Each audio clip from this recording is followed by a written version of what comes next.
Fire still engulfing Al-Aqsa Mosque, Palestinians. Israel carries out airstrike in Gaza after rocket fire. Regime and Russian airstrikes kill 5 in Syria's Idlib. Assad regime backed by Russia sieges northwest Syria. UN warns 3 million people at risk due to attacks in northwest Syria. Brutal violence must cease in Syria, State Department.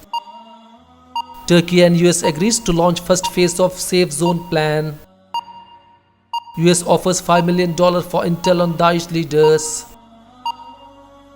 Iran to take stronger third nuclear step, Foreign Minister. Sudan's Hamdok takes oath as Prime Minister. Rohingya refugees input demanded in decision making. 2 US soldiers killed in Afghanistan, NATO.